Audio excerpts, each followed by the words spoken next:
What is up, everybody? Nick here from P2W Fantasy, live with Chris Robin, and we are doing a Week 1 quick recap, and we're going to look into some Week 2 of the NFL season. And I had a video, but you know what? It just doesn't want to play. That's all right. We'll get rolling here. Oh, actually, here it is. I do stuff on a computer like all day long, but when it comes to simple stuff like clicking a video clip, it's just too much for me, I guess. Chris, what's up, man? Not happy. Hey, you were right. There we go. The team effed me once again, per usual, and I'm stuck here holding my hat. I don't know when I'll learn. One of these days I'll learn. I mean, Lions they're gonna have to start taking you out to dinner first or something. Jeez. I mean, they looked like the clear favorite for the entire game, and then fourth quarter comes and they said, hey, we're not gonna manage this game. We're just gonna throw it up in the air here. Yeah. I don't want to get into it because it's going to upset me, and I'm. I like being here with you, and I like talking fantasy football, and so it's why am I going to let the Lions upset me? They've already been doing it for 35 years. So. Yep. I'll leave it alone. Go ahead. I'll leave it alone because there's nothing I can say that will make me feel better. There's nothing I can say, excuse me, that'll change it. You're right. So. Yeah. Carry on. It will carry on. No pun intended right there. Carry on Johnson, who didn't really play that much. But I thought the funny thing is just to put some light onto the situation or whatever. I wore a Detroit jersey. The thing is, it's a Swift jersey. Do you notice something wrong with it? Yeah, it's a number 6. Yeah, so I got this jersey super early because I'm a huge Swift fan, and yeah, I found out through Twitter, actually, that they said, hey, you didn't want to wait till he got his actual number. And then I put 2 and 2 together. I'm like, this ain't right. This ain't right. So I learned a lesson right there. But, yeah. I don't even know what number he actually is. 28? 32. 32. Okay. Yeah. So good Week 1. Otherwise, I think very entertaining games. Let's just jump right into it. I went position by position. Took the number 7. I don't know why number 7. Maybe it's a lucky number, whatever the case is. But going through each position, I'm going to give you, Chris, and we'll talk it out, the top 7. We'll start one position at a time. And then on the flip side, I'm going to give the guys who kind of busted this week or underperformed. So we'll do both. We'll do top 7 quarterback, then bust, and then move to the next position. But here's the top 7. I went with just Fantasy Pros, how the point system went.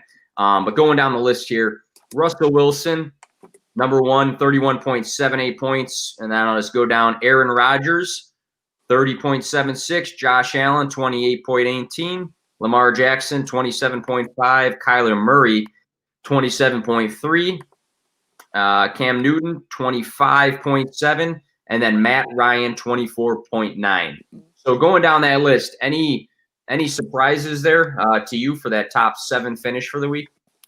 No, Russell Wilson had a fantastic game, which we knew was going to happen. I don't know if I talked with you here personally last week about it, but the over-under in that game was like sitting at 53. It was the second highest over-under aside from the Thursday night Kansas City-Houston game. So Russ Wilson did what we expected him to do. I don't know if we expected 4 touchdowns, but it was absolutely fantastic. I guess out of all those guys, my surprise would be Aaron Rodgers. All offseason on social media and even in real life, people have talked about Aaron Rodgers is no longer a top 10 fantasy quarterback. He's no longer a top 10, seasonal quarterback, real life quarterback. I'm guilty of it. And he was quick to, punch us in the mouth and calm that storm, albeit only 1 week. I love so far all the people freaking out. It's only been 1 week, whether it's been good or it's been bad. But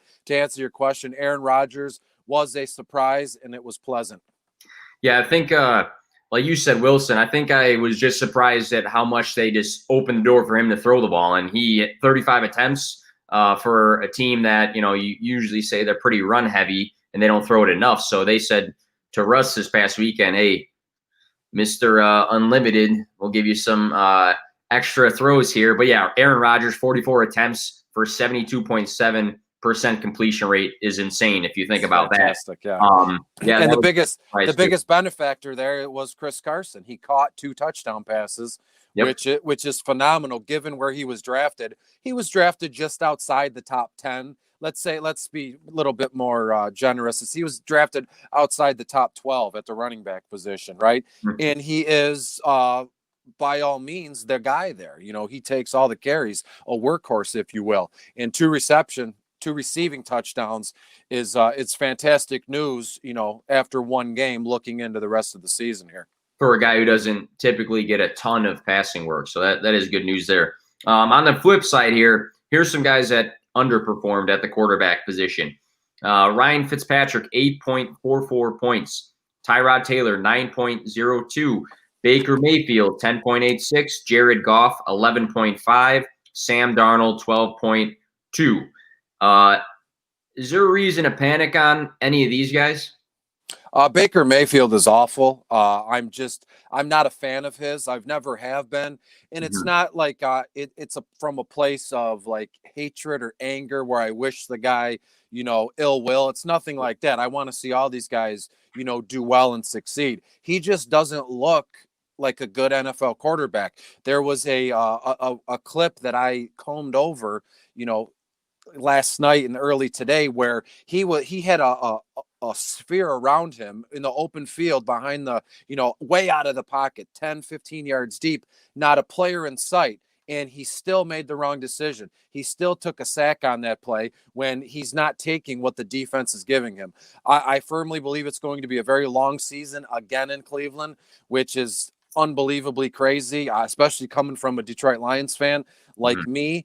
And already they have no idea what they're doing. The day after week 1, it's already in shambles in Cleveland in terms of OBJ is on the trading block. Now, how much of that is just social media going nuts and perpetuating that, or how much is it the organization? Because I don't think I heard or saw anybody from the organization, whether it be the beat writers or anybody in the front office there, say, yes, we're actively shopping OBJ. Because as we've said before, us here on social media and us fantasy writers and podcasters and stuff, we can take a guy and put him on the moon within an hour and a half. You give us a full day, we'll take Baker to the moon and back here. So I don't know if that's a case of people freaking out and running with it, or is he actually on the trade block? And it's in shambles in Cleveland there already. Without Freddie Kitchens, who was a scapegoat a lot of times. So that's interesting to see. Had a quick comment that we missed here. Love me some Chris Carson, steady as they come.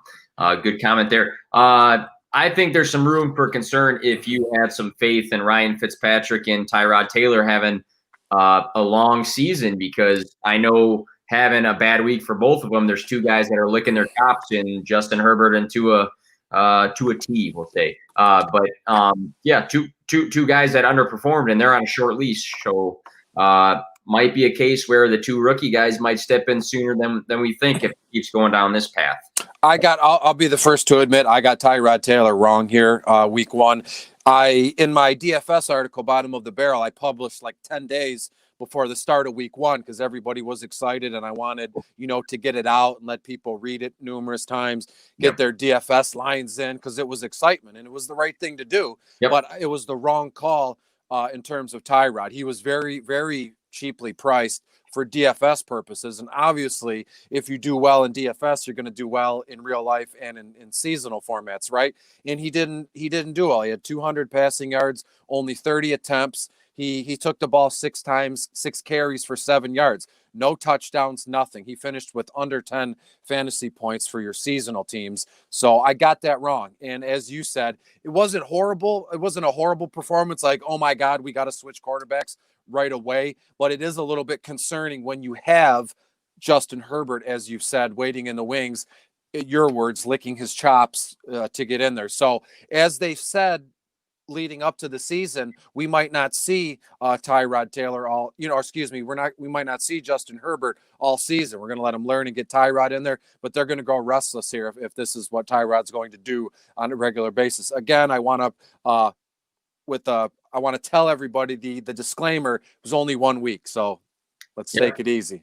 That's true. I also thought that Tyrod was going to have a better week just because of the matchup. That was a nice matchup for Foreman, and he did not. So again, 1 week, but we'll see.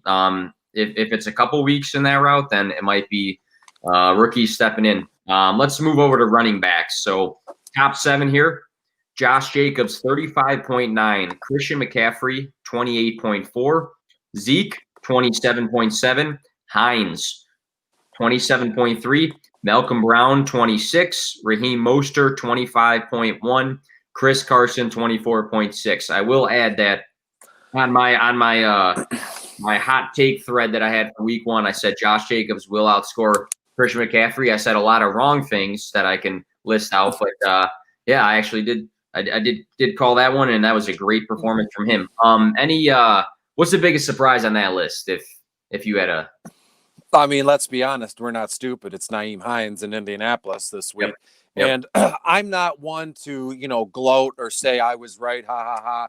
Because, again, this what we do here in terms of writing and ranking. It's very fickle. It could be taken away in a matter of minutes, right?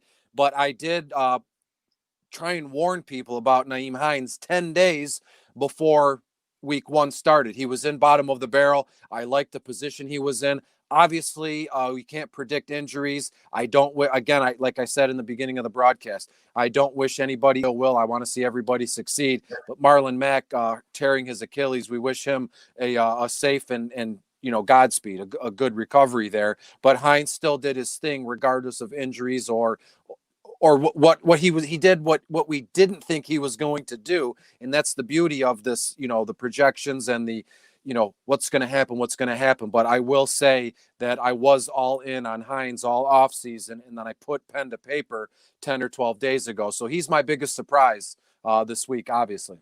Yeah, Malcolm Brown obviously scoring the 26. That's a big week for him. Found the end zone. We'll see how long that's going to be the narrative. What's it?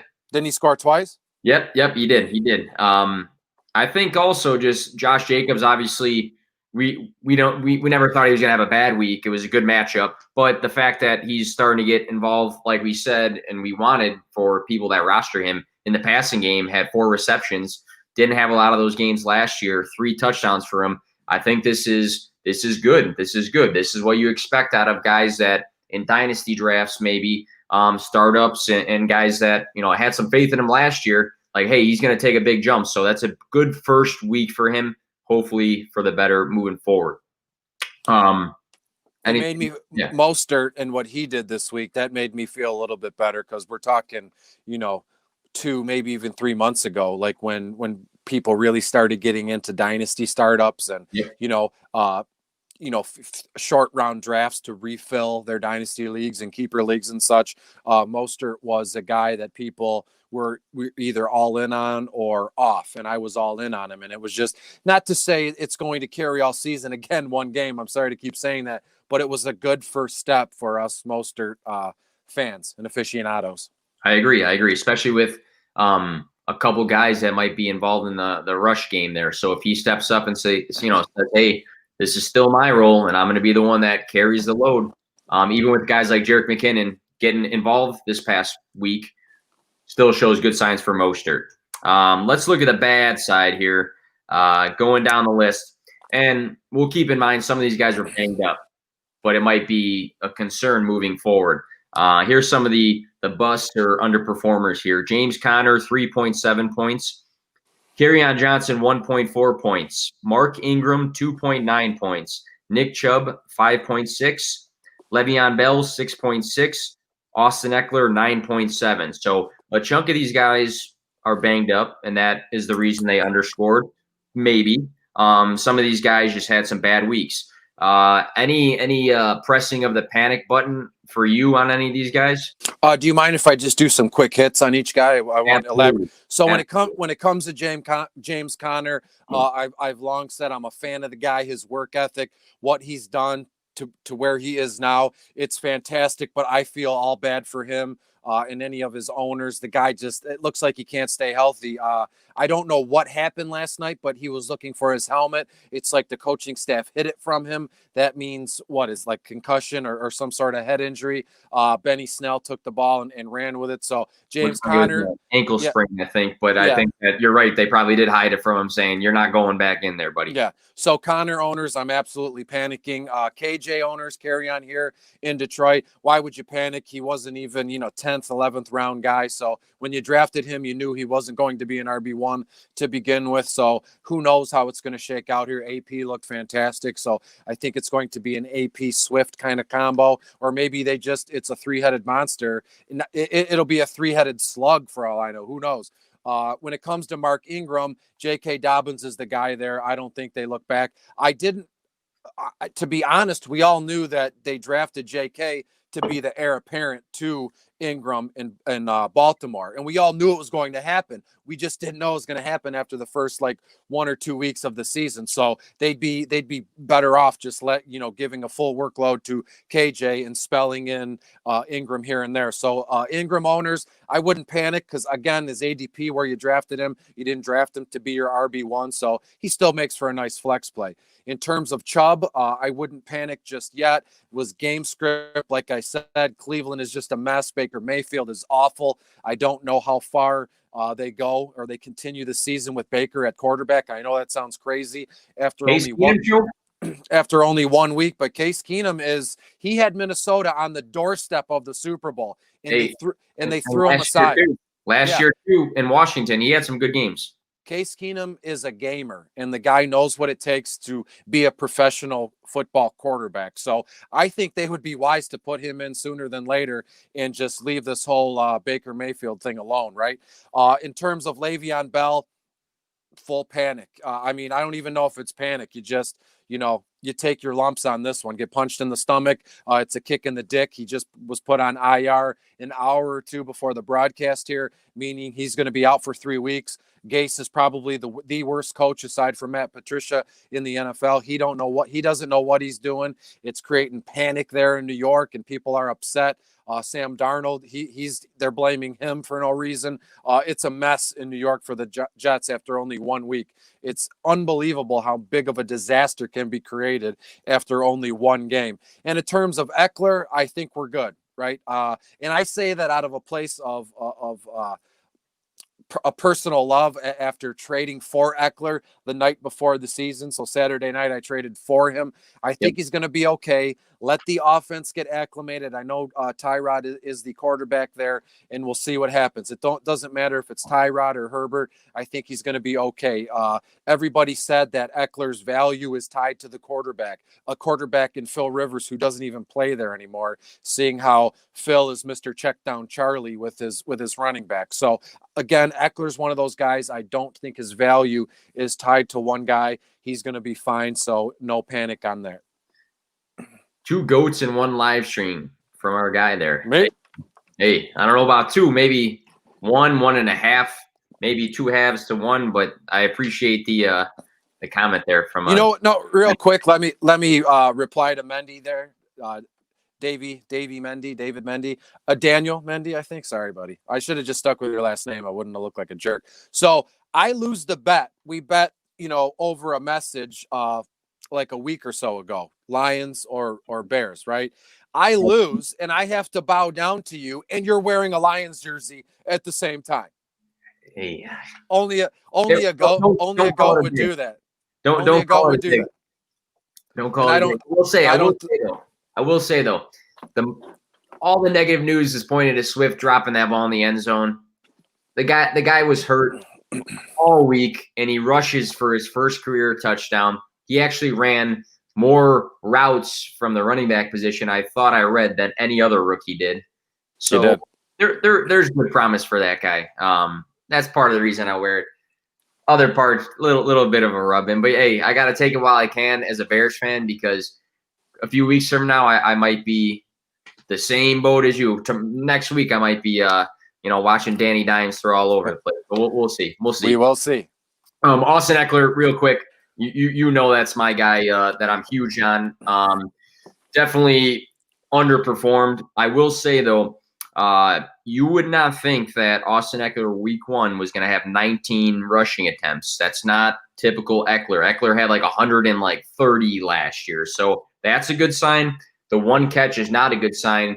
But if I'm Anthony Lynn and I'm saying, hey, this didn't look so hot, my quarterback was shaky, who's the most reliable guys? It's probably going to be Eckler's going to be safe, Hunter Henry's going to be safe, and then maybe then Keenan Allen down the field if your quarterback's struggling. So I wouldn't be super panicked like you just said about him. The one guy I would be a little bit iffy on right now is Mark Ingram, because I know from a personal standpoint, I know a lot of guys in win now mode wanted to make a move for Mark Ingram, thinking that he's still going to carry the load.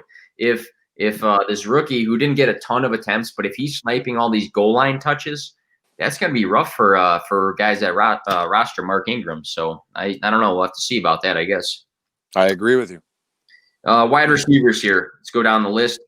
Devontae Adams was an absolute weak matchup winner, scoring 41.6 points. Calvin Ridley, number 2, 33.9. Adam Thielen, 31. DeAndre Hopkins, 29.1. Darius Slayton, 28.2. Robbie Anderson, 25.5. Juju, we talked about him last week, maybe a comeback for him, 24.9. What do we think about that list right there? Anything jump out to you? Well, Devontae did what we all thought he was going to do. I don't know anybody on this planet that plays fantasy football or is part of fantasy football on social media. We saw this coming. This was the easiest thing I've ever done on earth because of the targets that he was going to get, because there is nobody else there. So he did absolutely what we thought he was going to do. That's fantastic. Ridley, we thought he was. We talked about him being, a sleeper in some sense. I don't want to say sleeper because he's the number 2 there, but he's taken off quicker than we expected. Hopkins, fantastic. Finally, put all that BS to rest, right? Where he can do it. Slayton was a nice surprise. Juju, I'm fully ready to take my whippings on that. I've never been a fan of his. I've never owned him. I've long said, even with you live a few times, I don't think he has, not that he doesn't have what it takes. I just didn't think he's in the position to, really shine. And right off the bat, he puts a kick right into my ass. 2 touchdowns. He lays by the camera and he's, so, and that's fantastic. Again, love to see guys happy. Love to see guys, succeeding. And is it because of Ben? Well, as it stands now, it sure looks like it, right? But again, only 1 game in. Let's see where we go from here. And then my biggest surprise of the 7 guys you named is Robbie Anderson to a certain extent, right? He goes from the Jets to Carolina, and he goes off week 1, which he's good for maybe 3, maximum 4 times a season. So is this one of his crazy wild, boom weeks, and then the rest are going to be bust? And it's like playing a scratch off lottery ticket. We don't know when the boom is going to come, when the bust is going to come. So I would hold your horses on Robbie. If you own him, I would definitely field offers for him, sell him high. And if you, like I said, if you don't own him, I would leave it alone for now. Yeah. He definitely surprised me. I, into the season, was saying that he's going to be their number 3 option, even behind Curtis Samuel, for wide receivers. But I'd be on the same boat right now. I mean, guys that go off week 1, you don't want to be that guy every single week that says, hey, this guy is on the block. This guy's on the block. Big week here. But early on, I mean, it's easy to sell guys high. So I think Robbie Anderson having that 25 week, that'd be a guy I'd be throwing on the block, say, hey, he's up for grabs. And if you get a guy that's underperformed this past week in place of him, who probably will finish better, then you won that trade right there. But I was actually surprised by DeAndre Hopkins, because I was a guy that had question marks going into this year with him going from Watson to Murray.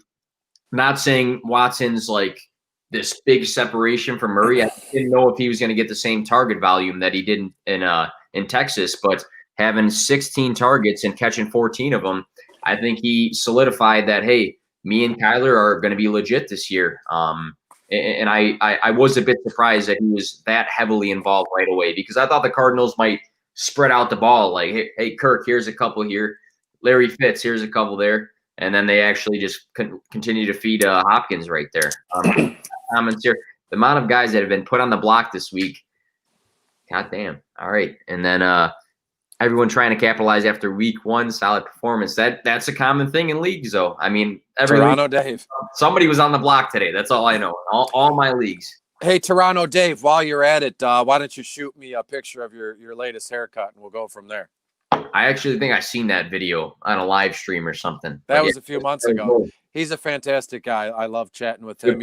He's an all-around good guy. But in terms of DeAndre Hopkins, as you were just piggybacking what you said, everything was just swayed so heavily to Hopkins. You have to, it only makes me think that it was done on purpose, right? Hopkins comes in, he's the guy. Let's just go look his way constantly. Christian Kirk, their number 2, who everybody has been high on all summer. He had 1 target, if I'm not mistaken. That's not normal. That's not going to happen every week. So just looking at the numbers from that game in terms of their offensive skill positions, it was clearly done on purpose to just heavily, pepper Hopkins with targets and catches and everything. So don't freak out. I own Kirk in a deep dynasty. Guess what? He's on my starting roster in week 2. This isn't going to be a weekly thing. I think it was just a week 1 thing to establish dominance for Kyler and, more importantly, Hopkins. And the target shares will be spread out more evenly going forward.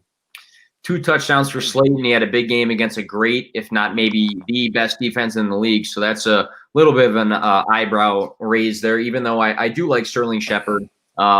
He was a little bit more quiet. Juju was very efficient, 2 touchdowns, 6 for 6, 6 catches, 6 targets. So we like to see that high of an efficiency. Let's look at some guys that underperform, though. So we talked about him already, but OBJ, 5.2 points.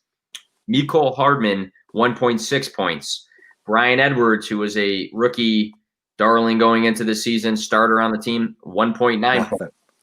A.J. Brown, 8.9 points. Cooper Kupp, 8 points. DJ Moore, 9.4 points. Tyler Boyd, 7.3. So out of that list, and if I ran through it fast, so if you want me to read them off again here, I can. But I got them written down, buddy. Oh, perfect. So out of that list right there, panic mode on any of these guys? Again, I'll do a quick hit if you don't mind. Of the guys that you named, I'm panicking most about OBJ because we've seen him, kind of lose grip. When he wants something, he's like a baby. He's like a small child. When he has a fit, when he wants out, and he doesn't care how he looks, who he offends. When he wants out, he wants out. And if he's not happy, he's not happy. Everyone else around suffers. As we said 20 minutes ago at the start of this broadcast, that team is already in turmoil, and the season is it's just over 24 hours old, right? And that Cleveland is absolutely in shambles, as I've said. Hardman, that's a huge bummer. He was, he looked to be, a breakout guy. He's going to get more play this coming season, and he didn't do much. That's again, he's kind of like the Hopkins thing where the target shares are going to come for him. But I still think that maybe the breakout will never happen. It's just going to be a boomer bust guy, and you put him in your flex spot. He's going to be primarily a matchup based kind of guy, if that makes sense. We know what that's about. Yep. Brian Edwards,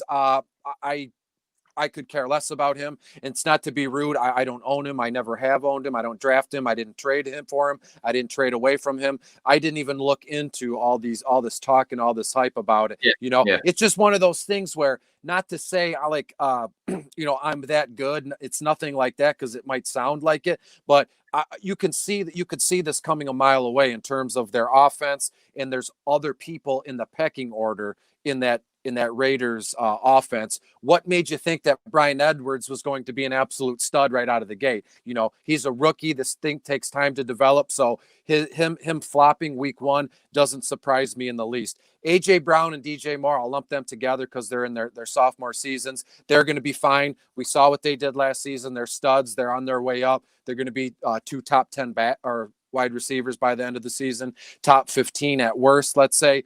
Cooper Kupp, stud. We don't need to worry about him. One bad week doesn't make the whole season, doesn't kill his draft stock and where you had him on your team and all that. And then Tyler Boyd, he's going to be fine too, I think. You know, real quick, if you could, Joe Burrow looked fantastic.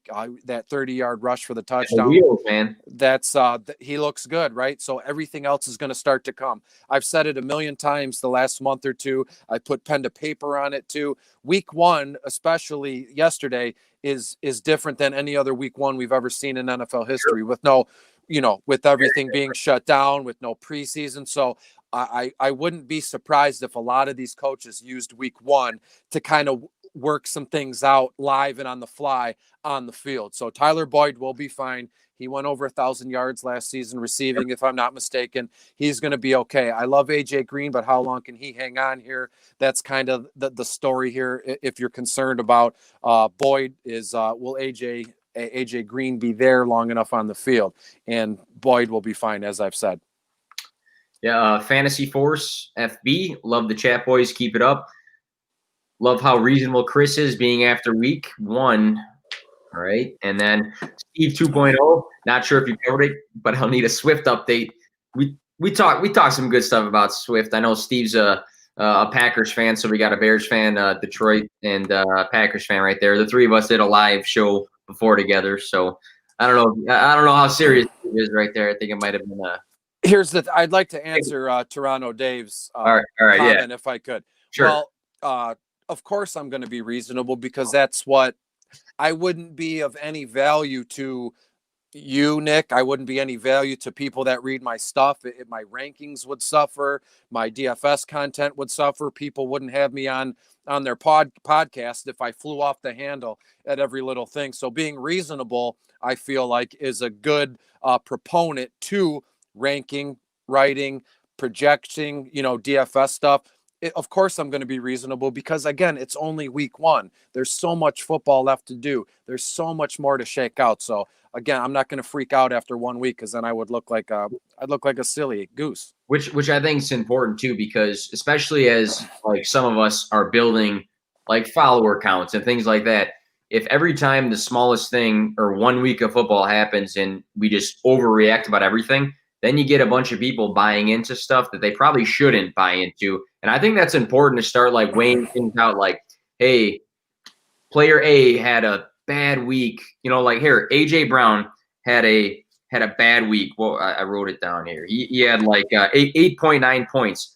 But on the flip side, what do we say all offseason? He doesn't get the volume. He had 8 targets that game. So you got to weigh it out. Bad week, didn't have any of those big plays, but hey, he got the volume that he usually does. You got to weigh these things out, because I think when people are overreacting to things and not really considering the factors around them, then we're starting to give out false information sometimes. So. And that's the last thing I want to do, is give out negligent advice, or what I'm saying is more hurtful than helpful. The minute I start to be harmful, not only to myself, but everybody else around me, then I lose all credibility. And without my credibility, there goes my dignity. Without my dignity, who's going to listen to what I have to say? Who's going to read my rankings and go, hey, I want to go to Chris's rankings for my week 2. I want to look at his pre-draft stuff for my draft, and if I start to go down that road of being an absolute asshole, then there goes everything. You're right. Absolutely. And I follow a bunch of people too. And there's guys that are a lot bigger than me, smaller than me, but you get the guys that are consistent about, their analyzing of things here. Just to move things forward, let's talk tight ends. We'll go briefly about these guys. I'm going to go both sides, and we'll pick maybe 1 or 2 guys to talk about. But sure. Dallas Goedert was the best tight end this past week, 24.1. Mark Andrews, 22.8. Noah Fant, 19.1. Travis Kelce, 17. Your boy T.J. Hawkinson, 16.6. David Njoku, who's on the IR now, 14. Logan Thomas, 13.7. And I'm just going to read the bad at the same time here. Tyler Higbee, 7. Tyler Eifert, who I actually was kind of buying into a little bit, 1.8. Irv Smith Jr., who I've been pushing for all offseason, 2.0. You and me both. Oh, yeah. I got a couple more. Evan Ingram, 2.9. Gronk, 3.1.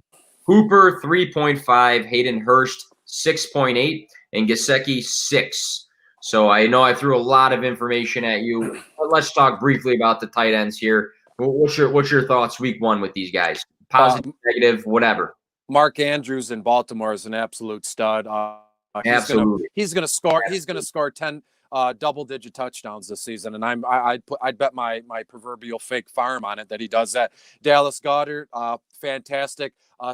Some kid or some follower of mine dug through my tweets, and he sent me the tweet that I said in April how Dallas Goedert is going to be the number 1 tight end in Philadelphia this season. Not because of what Ertz can and can't do, just because of his contract. And why were they going to want to pay Ertz, who's older, all this money when they got Dallas, who's waiting in the wings, the upcoming stud? Font, Kelsey, TJ Hawkinson, all guys we loved over the summer, did what we expected them to do. No problems there.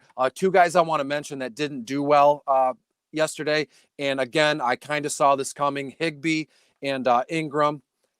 I don't know why. I mean, people can throw numbers and stats, till they're blue in the face. There's an Ingram question right there. Was he hurt? I don't think so. No, he played all game. If he was hurt, he wouldn't play. But a guy like Higbee, guys like Higbee and Ingram, I've seen it. I've seen people put stats and numbers till they're blue in the face all over social media. Any schmo can do that. All you got to do, the information is at our fingertips. Everybody's got a smartphone. Everybody has apps. You can look that stuff up in a heartbeat. They don't pass the eye test to me, especially Evan Ingram. Guy can't stay on the field, and look what he did. He didn't do absolutely anything yesterday. Nowhere to be found. People were drafting Higbee in their top 10 at tight end. He didn't do anything yesterday. Now, in terms of Ingram, I think that's just what he is. He's never going to be a top 10 tight end, and I don't know why people are drafting him as such. Almost eked into the top 5 in terms of dynasty rankings and, where people were projecting him for this season. I don't think he's anywhere near that this coming season.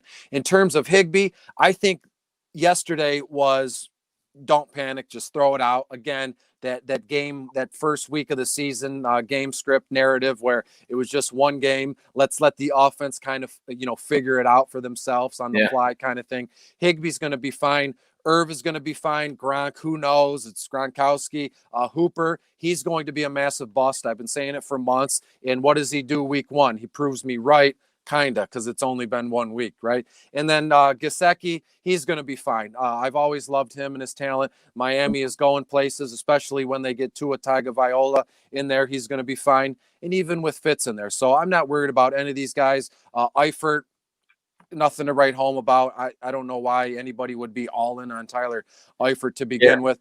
Yeah. One guy I want to talk about real quick, just a shout out. Hey, shout out to not to cut you off, Chris. Manny's a good friend here. Has great content. What's up, Manny?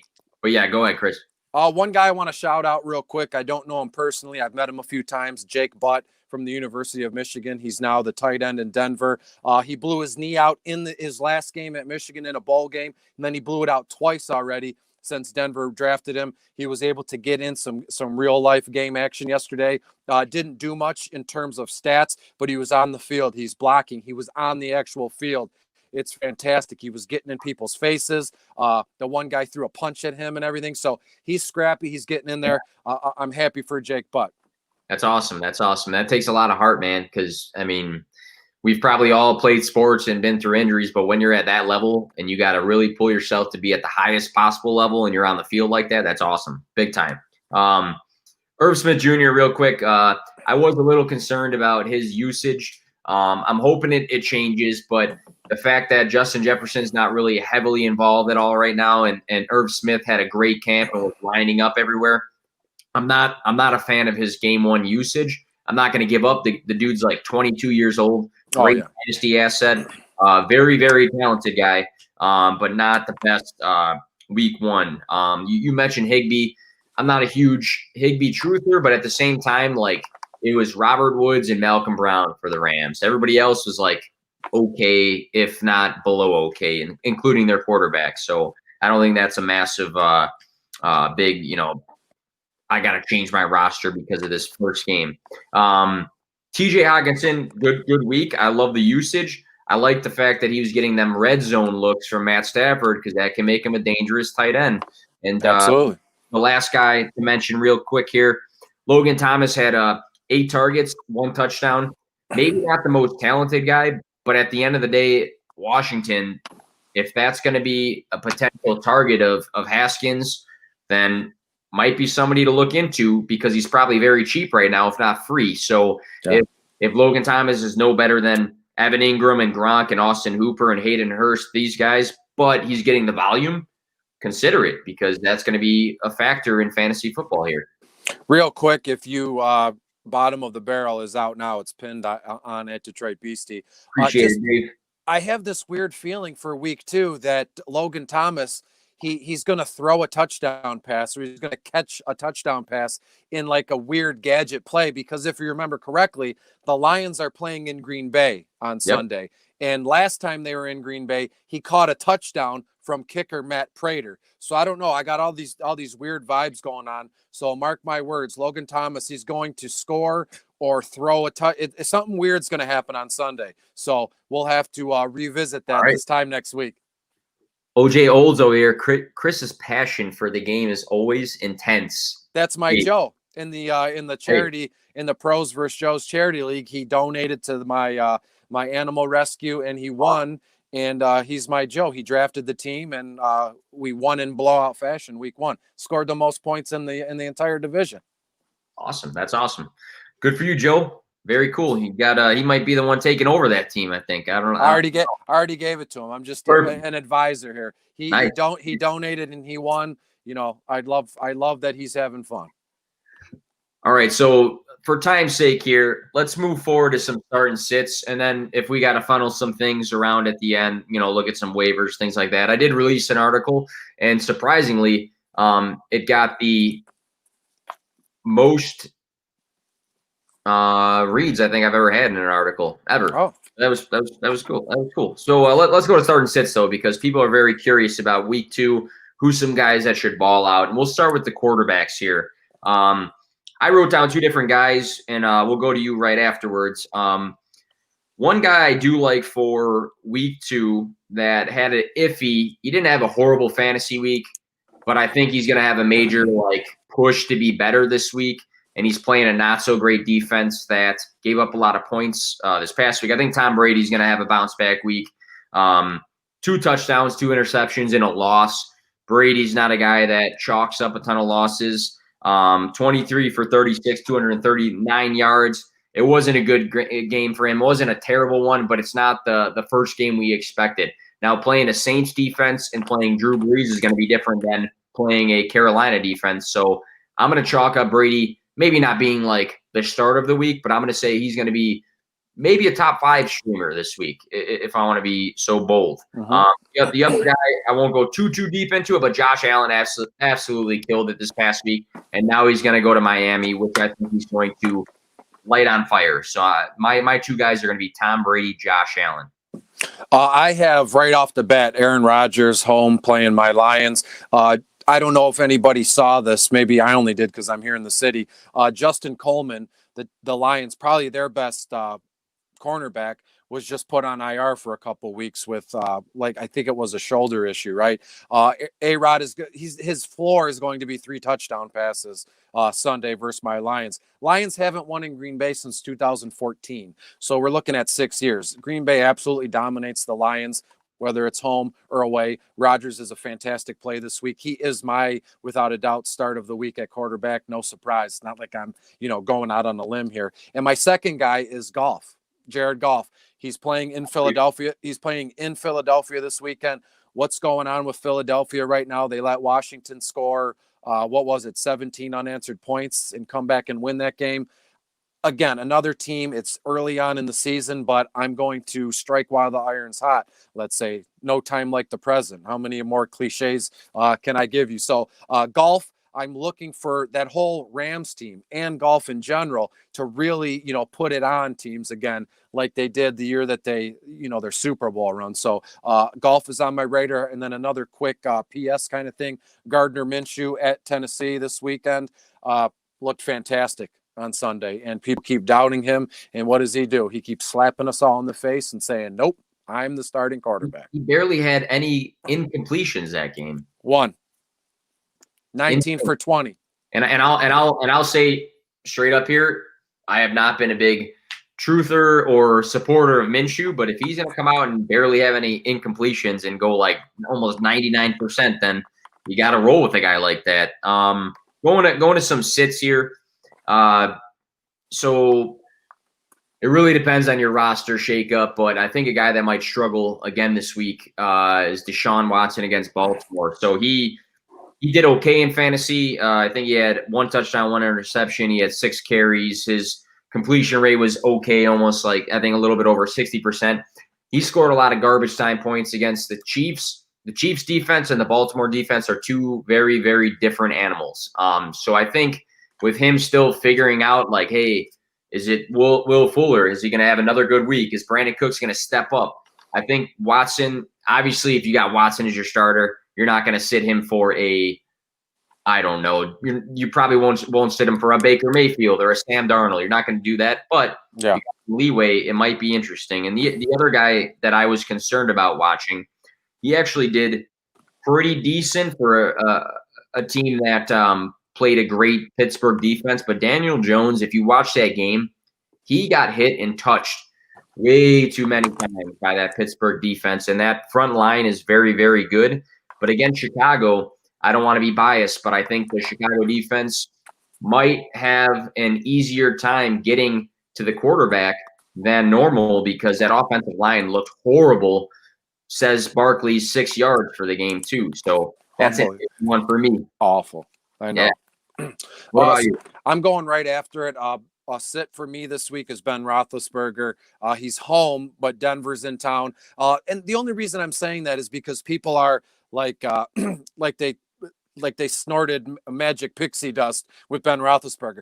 He's back. He threw all these touchdowns to Juju. He's the Big Ben of old. The guy's like 50 years old, and we're going to be in for a rude awakening in week 2 here. Again, if you have him on your team, you probably are able to bench him because he wasn't the first quarterback you took. He's not your team's QB1. I would be very mindful of starting Big Ben this week at home against Denver. I'm going to call it now. Why not? He's going to throw a couple interceptions here. Probably have about 250 passing yards. But is the good going to make up for the interceptions and the mistakes that he makes on Sunday? My second start is my own Matthew Stafford here. Again, they travel to Green Bay. I'm going to ride out this narrative until I'm blue in the face here. The Lions just don't play well in Green Bay. Thankfully, they're not going. Normally, they play in Green Bay last game of the season. So we're talking like December 29th. It's like 35 below in the third and fourth quarter. People, they're wearing the arm heaters and everything. The Lions are going to get behind fairly quick, and it's just going to be pass. Of course, he's going to get some chunk yardage, but he's going to make some mistakes. He's going to have some interceptions as well. I don't know a reason why you would start Stafford in Green Bay expecting him to score, 2-3 times and put up 20 fantasy points for your team. So Big Ben at home against Denver, and then Matthew Stafford in Green Bay this weekend, sitting them. All right, going to running backs here. And again, good points by you, Chris. Going to running backs. I will just keep it brief here. I like Raheem Mostert. We talked about him earlier against the Jets. I think that's a team he's going to run completely all over, especially from them being a deprived defense. I could see it being a multiple touchdown game for this guy against them. And a guy I don't like as much is actually going to be Todd Gurley. 14 carries this past week, 56 yards and a touchdown. Only had 2 catches. I think that the Falcons are going to do what they did this past week and just throw the hell out of the ball against the Cowboys because they're going to have to.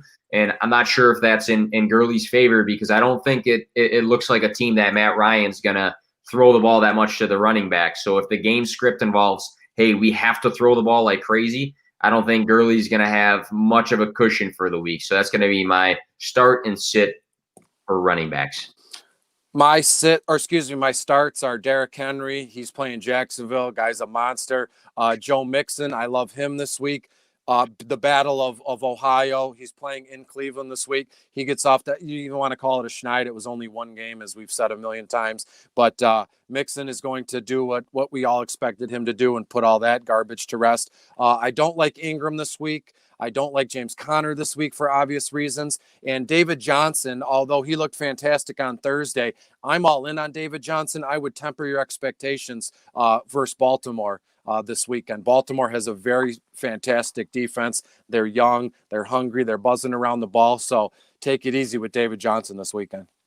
Might be a similar week to Nick Chubb where it just didn't make sense to run the ball that much, which is not a good favor. Yeah, exactly. Going to wide receivers. So Blake Jarwin with the ACL tear, which is horrible. I mean, I hate when people say, hey, like they quote tweeted on Twitter, like this guy tore his ACL, and then they'll like tag somebody, or not tag somebody, but they'll like mention another player in the team and put like the progressing up signs and stuff like that. Just being a former athlete, like you don't hope that for anybody. So it sucks big time for the guys that were really buying into Blake Jarwin. But things do change for the teams when injuries happen. I think CeeDee Lamb having the 5 receptions this past week. Gallup had 3. We're not going to get too worried about that. Cooper had 10. Against the Falcons, I think Lamb, without having a solid tight end right now on the team, I don't know much about their backups. I think Lamb's going to have another good week, and I think he's going to have an increased role now that he showed that he can take some volume week 1 against his Falcons. So CeeDee Lamb's going to be my start. My bench is going to be, we talked about him last week, Devontae Parker, 4 receptions on 4 targets. Coach Brian Flores said this past morning that they're just pretty much taking it day-to-day with Parker. If he's even going to play, he's got a hamstring issue. So I'm not even taking a chance on him against that Buffalo defense at all this week. So that's my start and sit there. I'm going to continue to keep picking on Philadelphia here. I love Robert Woods. If you guys watched any of the Sunday Night Football game, Goff was just all in on Robert Woods this weekend. Screen passes, quick outs. The guy was just picking up yardage at will in big chunks. And again, I said I love Goff as my starting quarterback. So why not pair the two together if you can in DFS and in your seasonal thing? I love DJ Shark this weekend at Tennessee. Fantastic pairing with Minshew here. Shark didn't do much last weekend, but he is their wide receiver 1. They got Laviska Shenault Jr. involved pretty heavily. He had, 7-8 targets. I know he scored a touchdown.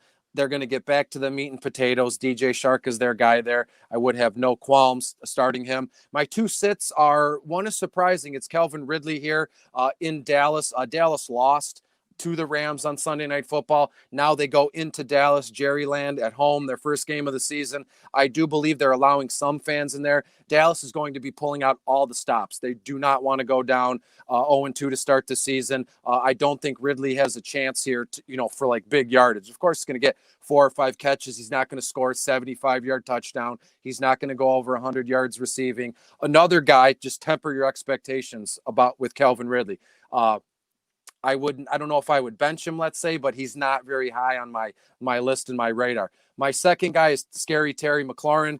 He's in Arizona this weekend. Arizona is fast and upcoming. They're rising, in the football world. They have some young ball hawking secondaries like Budda Baker. Guy is absolutely phenomenal. He's a top 3 IDP cornerback safety kind of guy. So I don't think Terry has a lot of space to maneuver around this weekend. So I'm starting Woods and Shark. I'm going to bench Calvin Ridley and Terry McLaurin. Great. All right. Some interesting ones that would not be overly common. We'll go fast here through the tight ends as we're approaching the hour. I am going to go with your boy, TJ Hawkinson. I don't know if it actually is your boy, but I just assume that anybody that I am talking positively on the Lions that maybe you're a fan of them. But yeah, TJ Hawkinson, 5 for 5 this past week in terms of receptions and targets with a touchdown. I like the red zone looks that Matt Stafford has for him. They were obviously missing Kenny Galladay.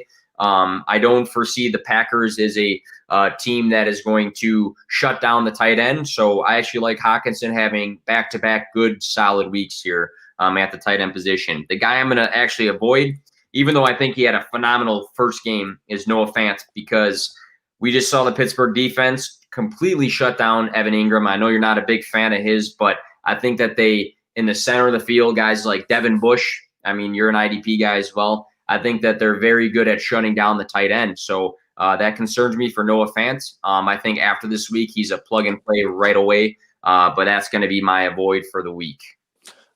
I don't see a scenario or a situation where if I own Mark Andrews, I'm ever going to sit him this season. And this weekend in Houston, another big day on tap. I don't know if we're talking 2 touchdowns. As you know, anybody that reads or writes fantasy stuff, touchdowns are the hardest thing to project or, rank, nominate, however you want to put it. Mark Andrews is a stud. He's a start for me every week. I love Darren Waller this week too, Vegas tight end.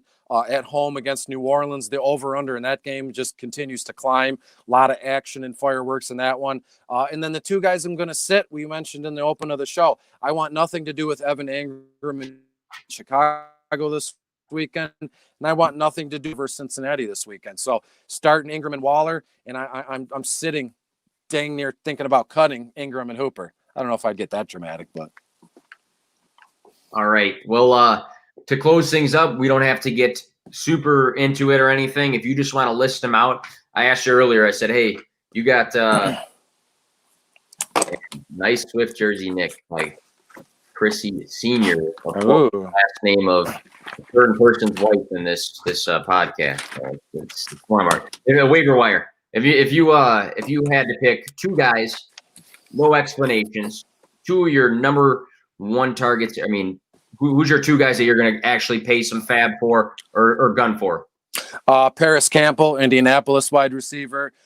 He hit a home run last weekend. And I love, for some odd reason, I'm going wild about Josh Adams, the running back for the Jets here. Now, we're talking in turn for Josh Adams in New York with Le'Veon Bell on the IR. It's going to be a combo of Frank Gore and Josh Adams. I know it's not sexy. And I'm not saying a 8 or a 10 team league. The guy, that you wouldn't even think about that. I'm talking about anything over 12, maybe even a 14 team league. I'm spending $20-25 on Josh Adams here for the Jets.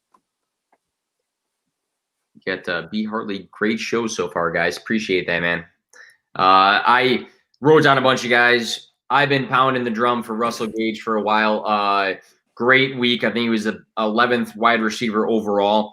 You're going to play Russell Gage in games that you know that they're going to have shootouts in. So he's not going to be a guy that you throw into the flex every week. He's probably more of a deep league guy, but against games or against teams that you know the Falcons are going to throw the hell out of the ball, he had 9 receptions. I think all 3 of the top wide receivers there had 9 receptions. Calvin Ridley, Julio Jones, and Russell Gage. He had a great week, good yardage. He's owned in 4% of leagues right now, standard leagues and ESPN. Hines is going to be the obvious answer. Myles Gaskin is interesting because he outsnapped Jordan Howard and Matt Breida. It's not the best offense to have a running back in Miami, but he's a guy to consider, again, maybe deep leagues, or if you got a guy like James Conner's hurt, Le'Veon Bell's hurt, maybe you're struggling at running back. That's a guy I would actually pay for just because there's not a lot of starters probably left in your league there. Other than that, wrote an article this week, waiver wire warrior or winners. Sorry, waiver wire winners. It's a triple W that I can't spit out right, but check that out if you have not already. Chris, just to wrap things up, I know you got a busy schedule tonight, so I want to make sure that I'm not making anybody else mad keeping you too long here. But DFS, I know your article's out. I'm not sure if you got time to talk about it. Up to you, but maybe at least tell us where we can find it at. Yeah, bottom of the barrel. It's those lower price guys to pair with your studs in your DFS lineups. It's out now. It's been published since this time yesterday. It's pinned on my Twitter profile at Detroit Beastie, as you can read under my chin there. So go check it out. Go find it. Follow me. DM me. Let's discuss things. Perfect. And this podcast is going to come out tomorrow for Apple and all those other good things. But Chris, maybe we'll have another bet going into the weekend, and we'll see. Our teams are not playing against each other, so it's not as fun. But thanks for coming on, man, and cheers to everybody who came out and listened to us tonight. So, oh, there it goes again. There he goes again. All right. Have a good night, guys, and we'll talk soon. All right.